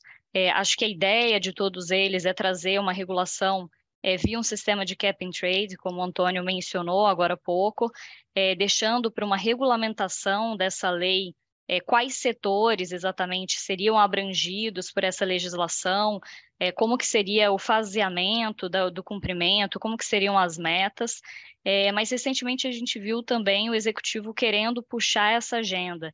Então, é muito possível que um novo projeto de lei aí acabe surgindo e ganhe tração nos próximos meses, mas fato é que essa tendência de regulação do mercado, ela foi inclusive confirmada pelo Capobianco, que é o secretário executivo do MMA, em uma entrevista em janeiro desse ano. Então, independentemente daquele decreto que trouxe algumas bases ali para uma regulação do mercado, se ele vai continuar, se ele vai ser revogado ou não, que existe aí uma tendência de revogação desse decreto, o fato é que a gente tem um cenário de discussão e de projetos de lei muito forte acontecendo, e uma sinalização de que essa regulação vai vir e deve vir em breve. E por que a gente tem que se importar com isso, né? Trazendo aqui primeiro o viés do risco, né? A primeira preocupação é o fato de que a sua empresa pode ser uma daquelas que passem a ter aquelas metas específicas relacionadas à emissão dos gases de efeito estufa, e você tenha que incorporar isso na sua estratégia de negócios. Então, você tem que mudar alguma tecnologia utilizada, algum investimento que você pretendia, mudar o pipeline do seu investimento, para que você fique dentro daquela meta estabelecida pela legislação, sob o risco de sofrer algum tipo de sanção caso você não cumpra a meta que aquela legislação determinar. Mas não só, acho que é importante analisar sobre essa ótica aí do risco, de ser uma empresa, ser uma companhia regulada, sofrer algum tipo de sanção e ter que mudar um pouco a estratégia de negócios, mas também trazendo esse viés da oportunidade. É importante estar muito antenado nessas discussões da regulação do mercado aqui no Brasil, porque pode ser que existam diversas oportunidades para sua empresa, por exemplo, aqui a gente focando muito nesse aspecto do setor privado, de que você consiga desenvolver um projeto de carbono, como o Antônio mencionou, e vender créditos para uma empresa que seja sujeita à regulação, por exemplo. E aí, com isso, protagonizar um movimento de descarbonização que possa ser, inclusive, lucrativo para a sua empresa. Então, o fato é que diversas empresas elas já têm feito um mapeamento muito intensivo dessas tendências regulatórias, não só para elas se prepararem para uma possível regulação que acabe atingindo elas, mas também para que elas já comecem a implementar algumas estratégias de advocacy junto ao Congresso para que a legislação acabe vindo de uma forma mais assertiva e, eventualmente, até mais favorável para determinados setores. E apesar de a gente não ter ainda aqui esse mercado de carbono regulado aqui no Brasil exatamente operacionalizado, como a gente já discutiu aqui, o mercado voluntário está muito aquecido, não só no mundo, mas como no Brasil também. Diversas empresas elas já começaram a voluntariamente assumir aquelas metas de redução de emissões, aquelas metas net zero que o Antônio mencionou também, que é um mercado voluntário que está ganhando muita força e tem se fortalecido diariamente no Brasil. E para a gente entender um pouquinho dessa dinâmica do mercado voluntário aqui no Brasil, é muito importante a gente entender um pouco do perfil das emissões brasileiras, porque aqui o Brasil tem um perfil um pouco diferente dos outros países. O problema do clima, de uma forma geral, isso é muito falado, né, pelos pesquisadores, o tema, é de que tradicionalmente ele é um problema de energia, ou seja, é o uso de combustíveis fósseis para a geração de energia, basicamente. Mas aqui no Brasil, né, como uma matriz energética eminentemente limpa, o problema relacionado à questão climática, ele é muito relacionado, né, ele é intrinsecamente relacionado ao uso da terra. Então, se a gente olha esse gráfico aqui, que é um gráfico da SEG, que é o Sistema de Estimativa de Emissões de Gás de Efeito Estufa, o verdinho aqui, né, representa a mudança do uso da terra, e aqui entra desmatamento, e o amarelo, que é o outro mais expressivo, que a gente acaba identificando, né, como representativo das emissões aqui no Brasil, é a agropecuária, referente às emissões diretas da agropecuária. Então, as conversões de solo, né, ou seja, aquelas supressões de vegetação para a agropecuária, elas estão contempladas ali já no verdinho, e as emissões diretas aqui no amarelo. E o que isso mostra para a gente, né? O que esse perfil de emissões, que é diferenciado aqui no Brasil, acaba demonstrando? Isso mostra justamente o porquê a preocupação e o endereçamento da questão climática aqui no Brasil, ela é tão relacionada ao combate a desmatamento e à busca pelo desenvolvimento de projetos de conservação florestal e projetos de reflorestamento, por exemplo.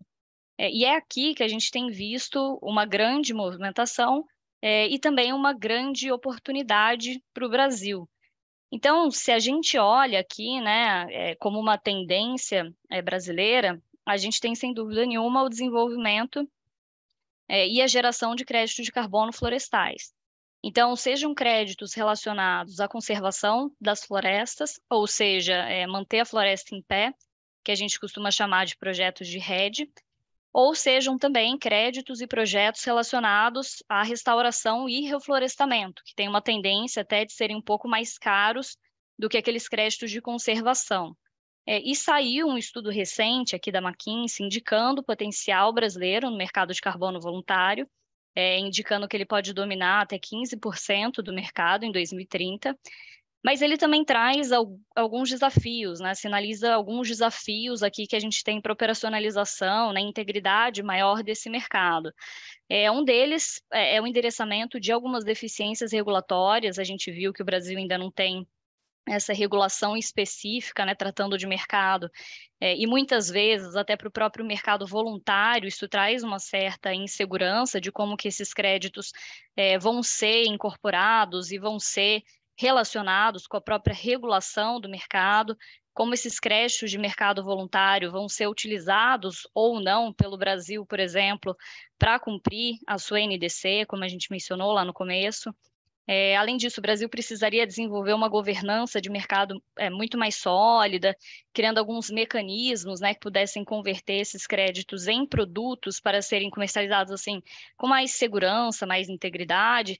Então, a gente sabe que vai ser preciso muita capacitação, né, não só do governo, dos agentes, mas também do setor privado, e a colaboração entre diversos agentes e atores para criar esse mecanismo, esse ambiente favorável para enfrentar os desafios que a gente ainda tem. Mas, sem dúvida nenhuma, a gente sabe que aqui a gente tem um grande potencial de oportunidade no Brasil quando a gente fala desse tema de mudanças climáticas.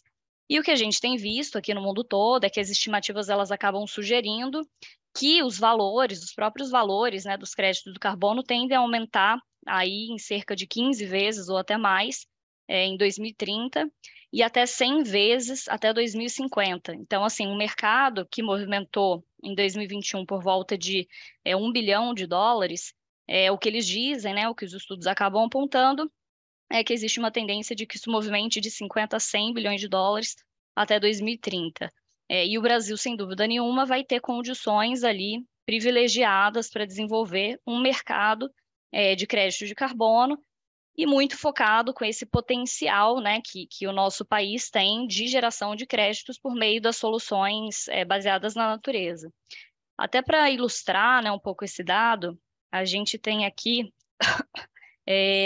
esse esqueminha que traz aqui algumas oportunidades de projetos que podem ser desenvolvidos e que variam, né, desde a conservação, como a gente mencionou, reflorestamento, aqui carbono azul, que tem sido muito falado também ultimamente, que envolve a proteção dos manguezais, um ecossistema super importante aqui no Brasil, melhorias na agricultura, conversão dos resíduos em energia. A gente sabe que o metano, como o Antônio falou, é um dos gases, né, mais poluentes, que a gente tem até muito mais do que o gás carbônico, por exemplo, e por aí vai. Então, a gente sabe que existem muitas oportunidades, né? A gente vê que existem diversos tipos de projetos que podem ser desenvolvidos aqui no Brasil, mas a gente precisa aqui tecer também algumas considerações, porque existe uma discussão muito forte com relação à integridade desses projetos.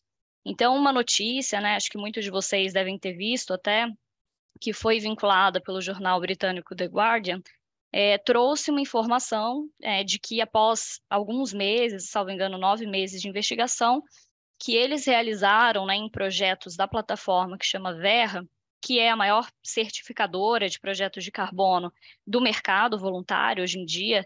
Ela detém cerca de 80% desse mercado. Então, essa investigação que foi conduzida ali pelo The Guardian acabou concluindo que mais de 90% dos créditos de conservação que estariam dentro dessa plataforma, né, créditos florestais relacionados à conservação, seriam provavelmente o que eles chamaram de créditos fantasmas, ou seja, eles não representariam genuínas reduções ali de gases de efeito estufa.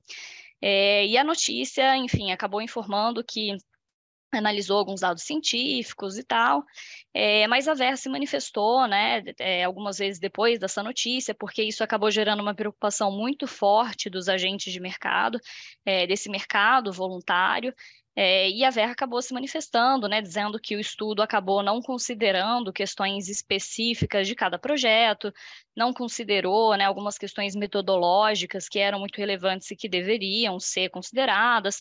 Enfim, e não só, né, a Verra acabou se manifestando, mas também outros stakeholders, porque acho que, como a gente mencionou, né, esse mercado está cada vez maior, com vários players envolvidos.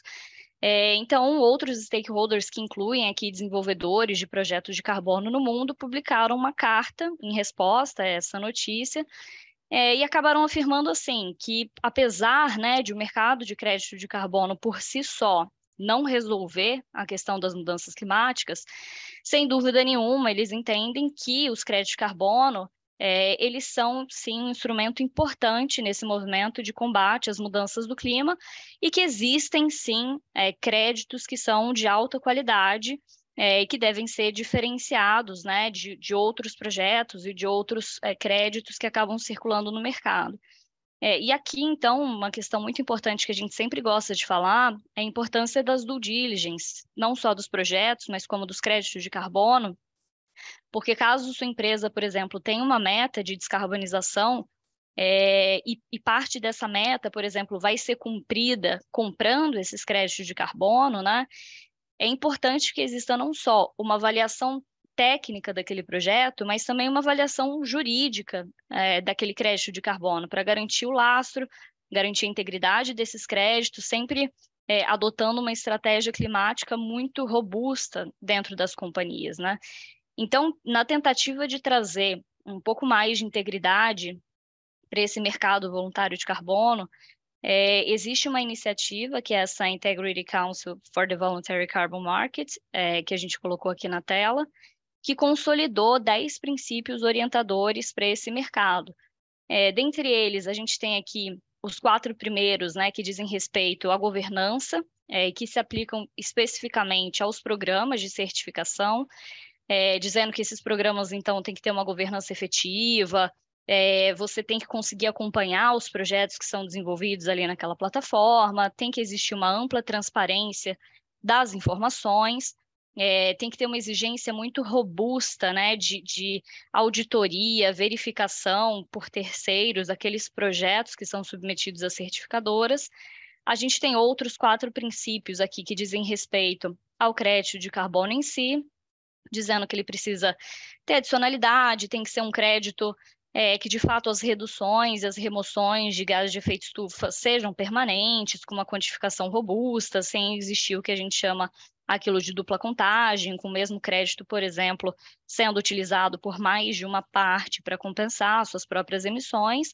E os dois últimos aqui também que dizem respeito ao desenvolvimento sustentável. Então, os créditos eles precisam ter benefícios socioambientais, né, e salvaguardas, incluindo aqui uma questão que no Brasil é muito importante, né, de consentimento e participação obrigatória das comunidades locais e tradicionais nos projetos. E esses créditos eles também têm que contribuir para o alcance do Net Zero em 2050. Então, em paralelo a todo esse movimento, né, de engajamento das empresas, de crescimento do mercado voluntário no mundo e no Brasil, desse movimento Net Zero, da assunção dos compromissos, etc., uma outra grande tendência que a gente identifica, e aqui pode ser até interpretada como um risco, se você não fizer toda uma gestão muito robusta da estratégia, né, de descarbonização, é o que a gente chama de litigância climática. E a litigância climática nada mais é do que um fenômeno que tem crescido muito e representa o ajuizamento de processos judiciais ou administrativos que direta ou indiretamente se relacionam a essa temática de mudanças climáticas. E aqui, né, os litígios climáticos, eles buscam não só responsabilizar os governos por não estarem, por exemplo, tomando as medidas devidas e ambiciosas o suficiente, por exemplo, no âmbito das suas NDCs para o combate às mudanças do clima, mas também em face de empresas, muitas vezes porque as metas das empresas não seriam robustas o suficiente, ou porque aquela empresa acabou cometendo o que a gente chama muito hoje em dia de climate washing, que a gente vai falar, então a empresa, e isso, né, muito relacionado ao greenwashing, ou seja, a empresa se compromete a uma meta específica, mas acaba não cumprindo aquela meta, ou não dá transparência exatamente de como ela vai cumprir com aquele compromisso, e a gente tem visto também um aumento dos litígios em face até das próprias pessoas físicas, e aqui especialmente dirigentes e tomadores de decisão que ali no âmbito, né, no seu papel, deveriam ter cuidado e eventualmente não tiveram na hora de tomar uma decisão específica e estratégica com relação ao rumo que aquela companhia vai tomar relacionada à temática da mudança do clima. E a gente tem, né, mais de 2.000 casos mapeados pelas plataformas oficiais, sendo que a maioria deles acabou sendo ajuizado entre 2020 e 2022. A gente tem mais de 50 casos aqui no Brasil que já foram classificados como litígios climáticos, e dentre eles, né, 14 deles, pelo menos, são em face de empresas. E a gente sabe que essa é uma tendência que, enfim, vai aumentar muito provavelmente, porque a gente tem visto também uma grande capacitação de advogados e profissionais para juizarem as ações e testarem as teses, né? Então, enfim, querendo ou não, é um campo novo de litígios, e diversos litígios estão sendo ajuizados até para testar quais são as teses que mais vão emplacar no âmbito do judiciário, por exemplo. E aqui, acho que falando, né, só dessas tendências que a gente tem atualmente relacionada a essa temática de litigância, a gente não tem só nessa responsabilidade pelas metas, como a gente mencionou, né? Então, você realmente assumir compromissos robustos, cumprir com esses compromissos, mas também tem uma questão de como que você acaba fazendo a divulgação desses compromissos, que entra nessa questão de climate washing aqui também. E a gente tem uma tendência muito forte de responsabilização de instituições financeiras e também aqui dos dirigentes, como eu mencionei, muito pela questão da tomada de decisão, e que esses dirigentes têm que chamar para si cada vez mais a responsabilidade também pelo caminho que o combate à mudança do clima acaba tomando ou não. E esses litígios, o que a gente tem visto, e também saiu como uma tendência muito forte aqui para os próximos anos, é que eles sejam fundamentados em uma questão também de direitos humanos. Então, acho que, sem dúvida, é algo que a gente precisa o tempo inteiro estar atento, porque é algo que tende a se fortalecer bastante aí nos próximos meses. E falando, né, a gente falou ali um pouco de climate washing, disclosure climático ali como uma tendência, a CVM ela editou também uma resolução e que, dentre outros objetivos, buscou trazer novas exigências ESG na prestação da informação no âmbito dos formulários de referência. E isso passou a vigorar já a partir de janeiro desse ano. E o que muda na prática, né? aqui a gente tem uma necessidade muito maior de você detalhar informações, por exemplo, relacionadas ao relatório de sustentabilidade, né? Qual que é a metodologia que você usa no seu relatório de sustentabilidade? Qual é a matriz de materialidade que foi empregada? Quais são os riscos, né? E aqui, hoje em dia, é bem dividido. Quais são os riscos sociais, ambientais e climáticos a que a sua companhia está sujeita? Você faz o inventário, não faz, né? Quais são também as oportunidades relacionadas a essa temática ESG? Você tem indicadores para desempenho de remuneração? Não tem? Isso tudo num modelo Pratique ou Explique. Ou seja, se você não executa, se você não faz alguma dessas ações, você precisa justificar e explicar por que que isso não é feito. E aqui, né, como uma outra tendência que a gente mencionou, tem esse anúncio aqui do Ministério da Fazenda preparando um pacote verde para maio, e que foi batizado, né, de Plano de Transição Ecológica, que vai ser dividido aparentemente em 6 eixos, e traz aqui alguns incentivos, que inclui produção, né, de painéis solares, ampliação da participação dos produtos de floresta nas exportações, e eles mencionam também o mercado de carbono como um dos eixos, uma das ações que vão ser também potencializadas e fundamentadas no âmbito desse pacote verde, que está para sair agora em maio. Aqui a gente trouxe, né, um organograma do governo.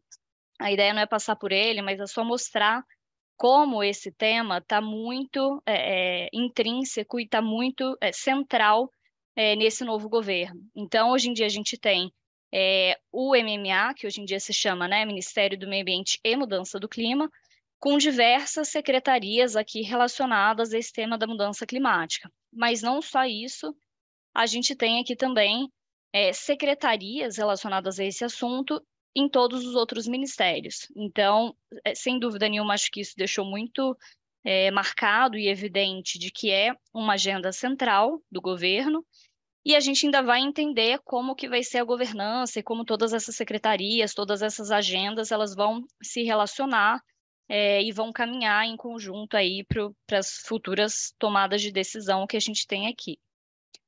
E aí aqui, acho que quer falar, Antônio, um pouquinho da lei de desmatamento? Boa, posso fazer uns comentários aqui, fica à vontade aí para complementar.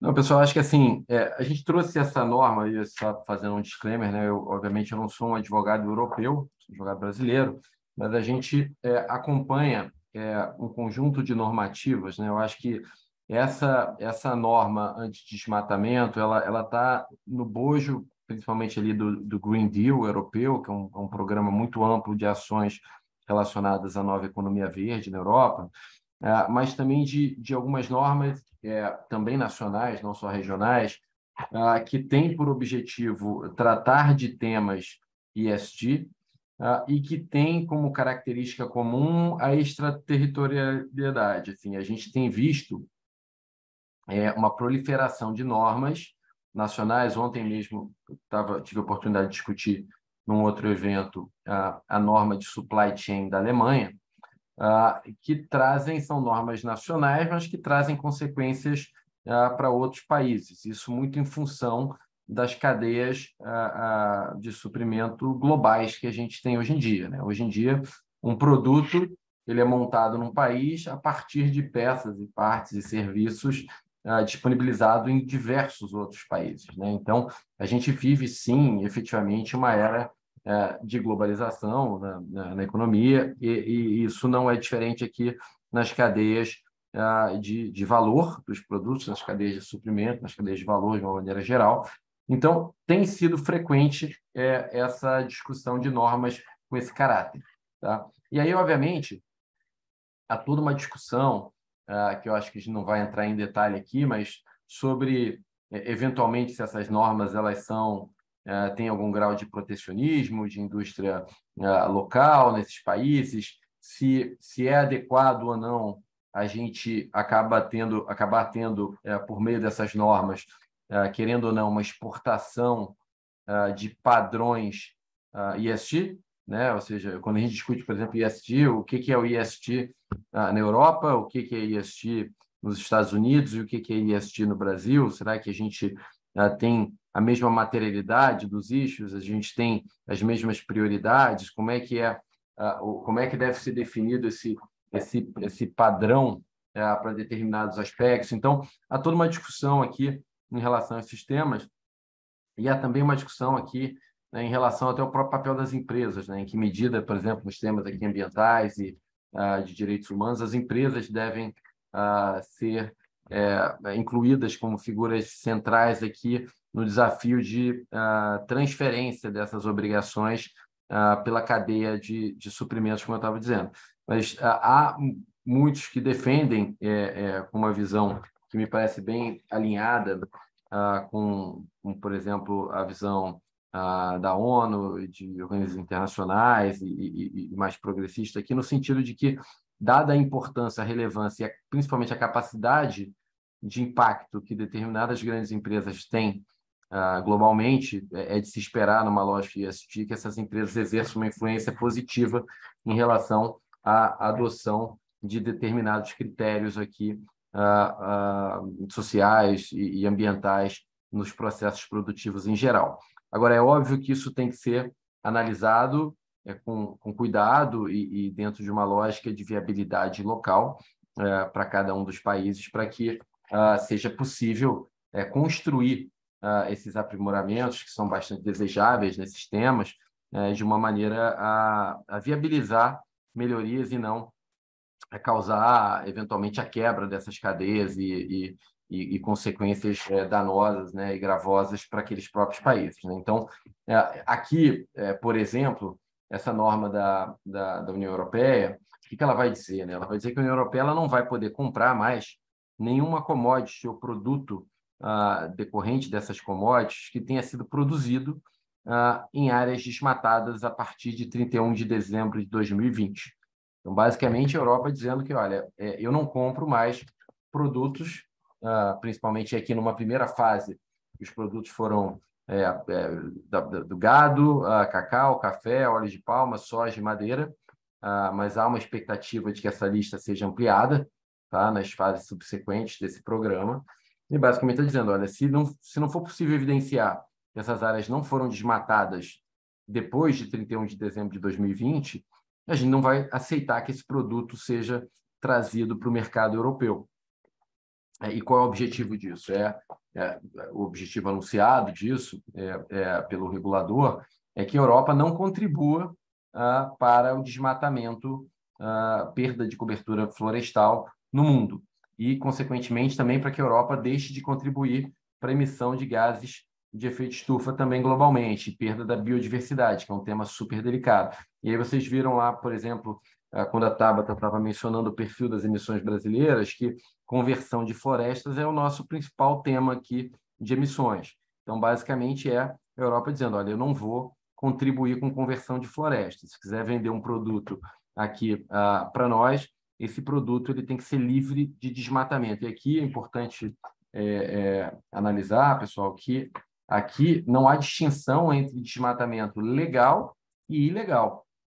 Porque, assim, obviamente, já seria de todo aceitável que um produto decorrente de desmatamento ilegal, então você tem uma propriedade na Amazônia que ela é desmatada de maneira ilegal para plantio de qualquer commodity ou para criação pecuária, etc., já seria de se esperar que esse produto não fosse aceito internacionalmente, embora a gente saiba que a fiscalização disso ela é bastante complexa e a gente não pode dizer que isso não ocorre.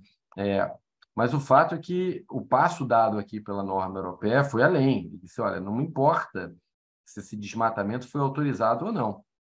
Se uma determinada área de floresta foi convertida numa área de agricultura ou pecuária, a gente não vai aceitar que esse produto seja vendido para a Europa. E aí é claramente uma mensagem no sentido de que os governos não devam mais autorizar desmatamento de florestas. Então, é uma questão polêmica por esse lado, né? Enfim, como eu estava falando, mas é um statement claro aqui da Europa.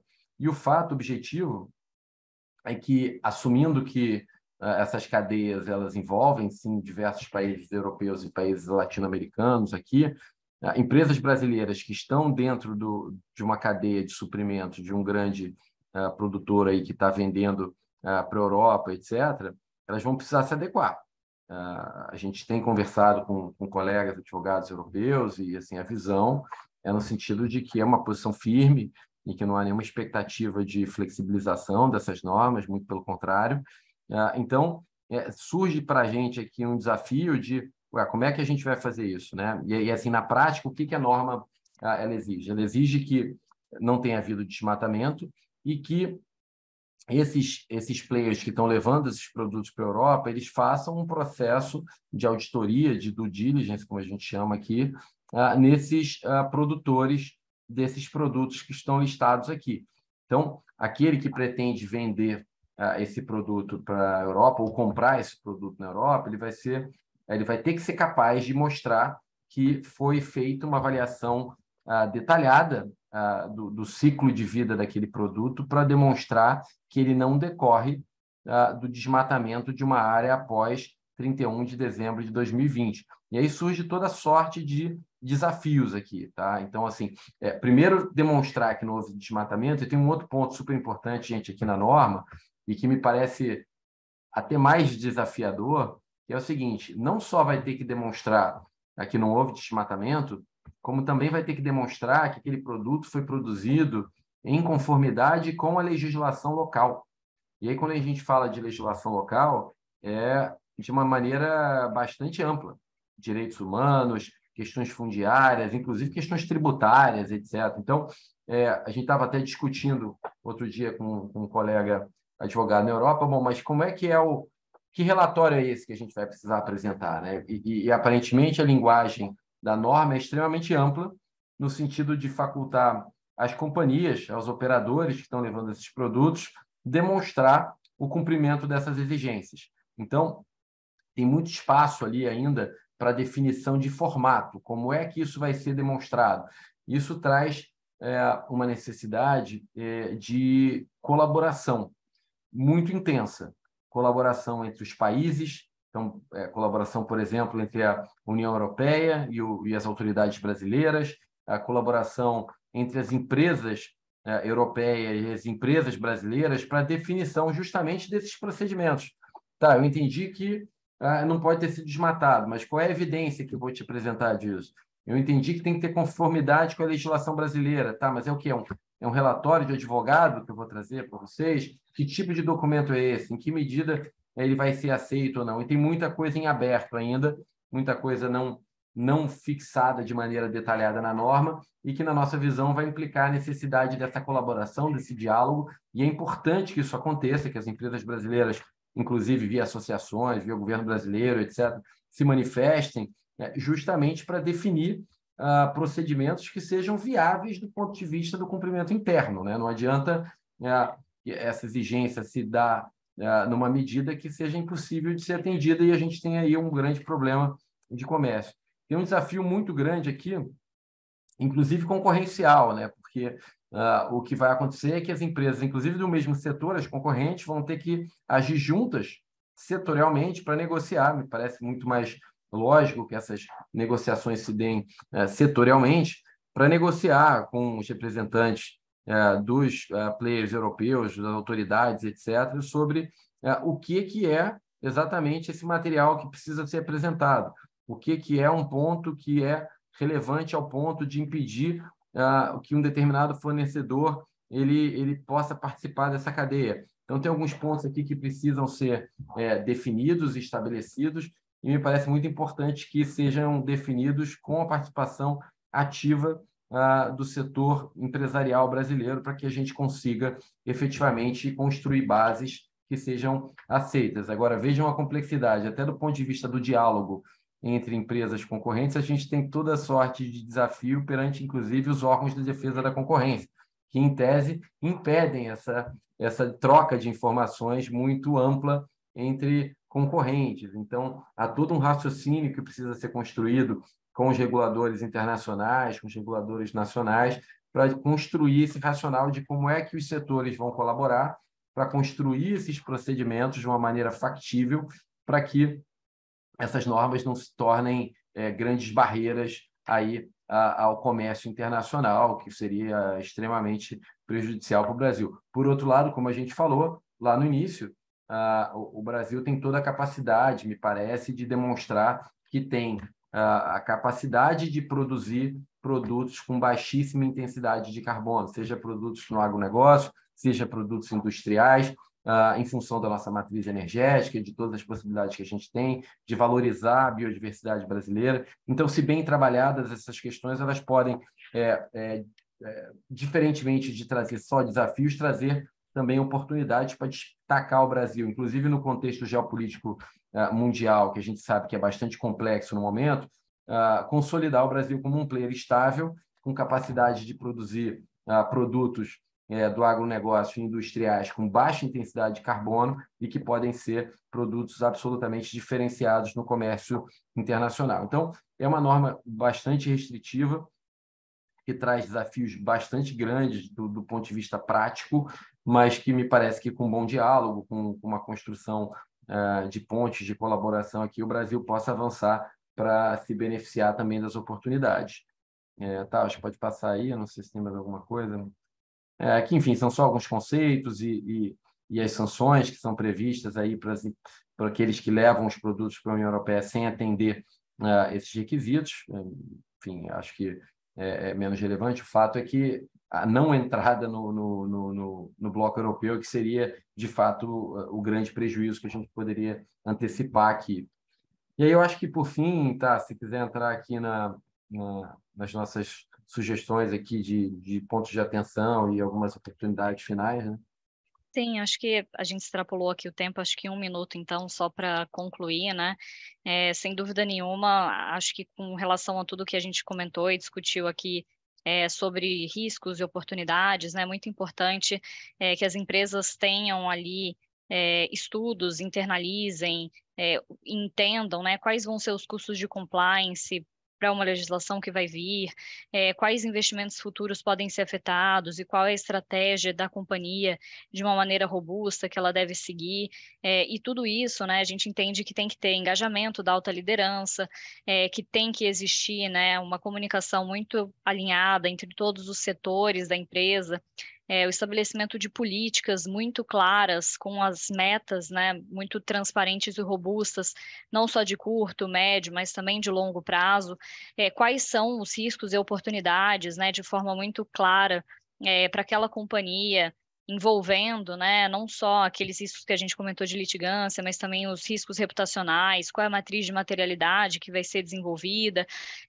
uma capacitação dos profissionais, enfim, acho que são vários pontos, né, que a gente entende que fazem parte de uma gestão estratégica de carbono, muito para que todos esses riscos e oportunidades sejam devidamente incorporados. Então, acho que era só para brevemente concluir aqui e passar também, se você quiser fechar aí. Não, só queria agradecer a oportunidade, a FIA, a todos que participaram aqui. Foi uma experiência riquíssima. A gente fica muito satisfeito aqui com os comentários, com as contribuições. Então, nosso muito obrigado aqui pela participação de todos.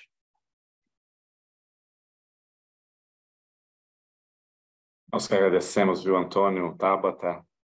Passar a palavra para a Vanessa, a professora Vanessa Pinsky, para fazer seus comentários finais também. Se quiser. Bom, acho que você bem breve, né, Edson? O tempo esgotou, mas acho que eu queria dar destaque à excelente apresentação aí que nós tivemos, especialmente na segunda parte que a gente fala sobre as tendências, que é realmente o que as organizações estão olhando, os gestores. Eu dou destaque para duas questões, essa questão do mercado de carbono, né?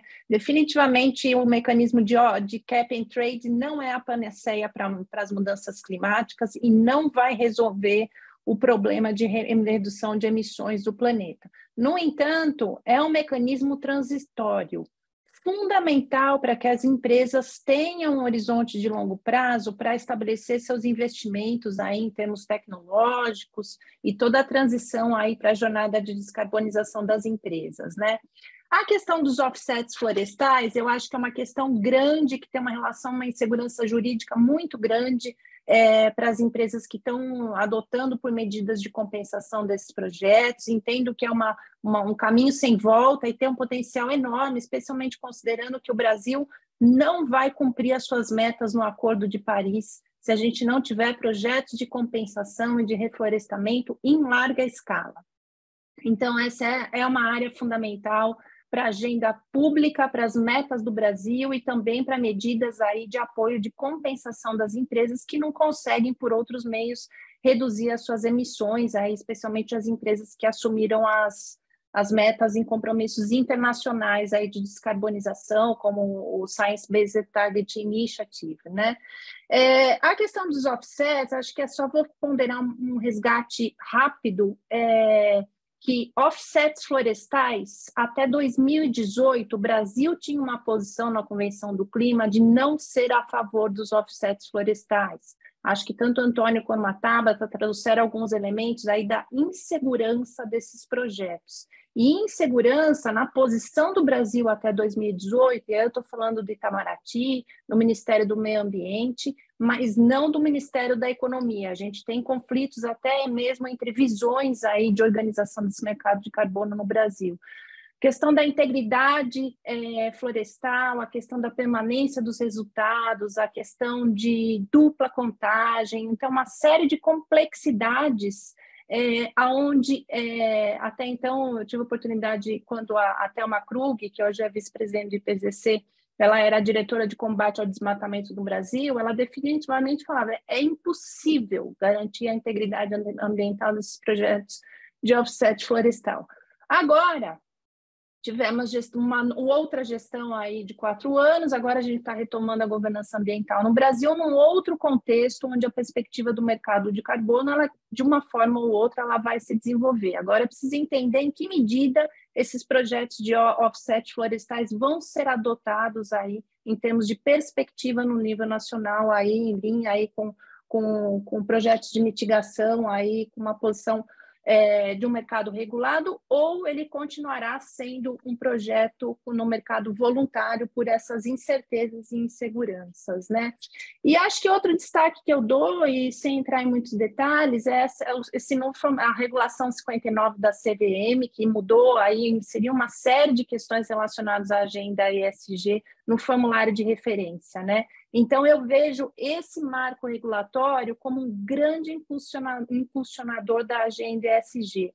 Não existe mais nenhuma empresa no Brasil que está se preparando para um IPO que tenha a opção de não construir a sua jornada ESG, baseada em metas, métricas, reporte, auditoria externa, e uma série de requisitos de governança relacionados aí aos seus impactos e externalidades ambientais e sociais, né? Então, eu vejo os órgãos reguladores no Brasil, tanto a CVM como o Bacen, em alguma medida a B3, como os impulsionadores aí para que as grandes empresas, especialmente as empresas de capital aberto, as que estão se preparando para abrir capital, que avancem na jornada ESG, né? E o bom da história de tudo isso é que isso cascateia para a cadeia de valor.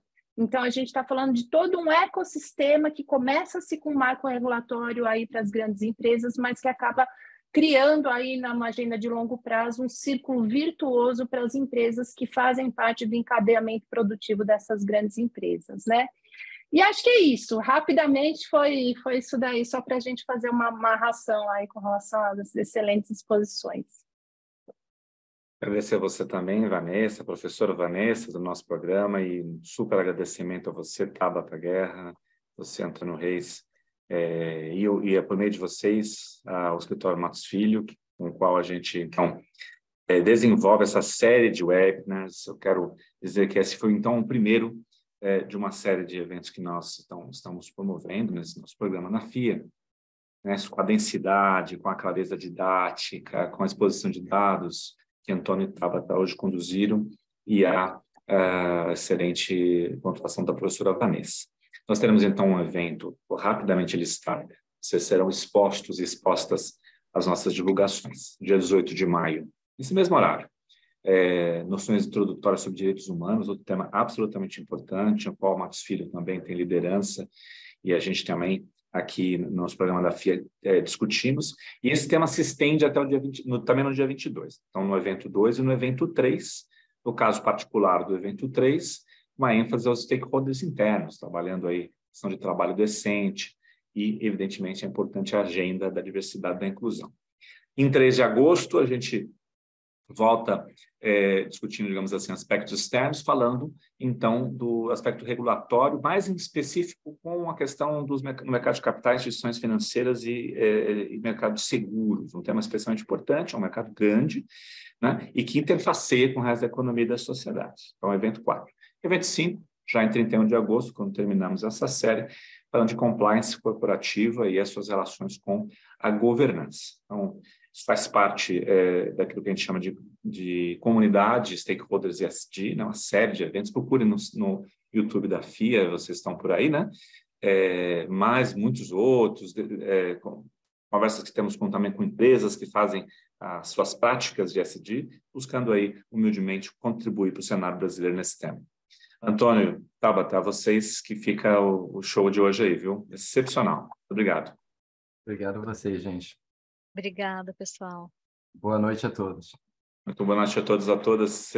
Descansem. Tudo bem? Até mais. Boa noite.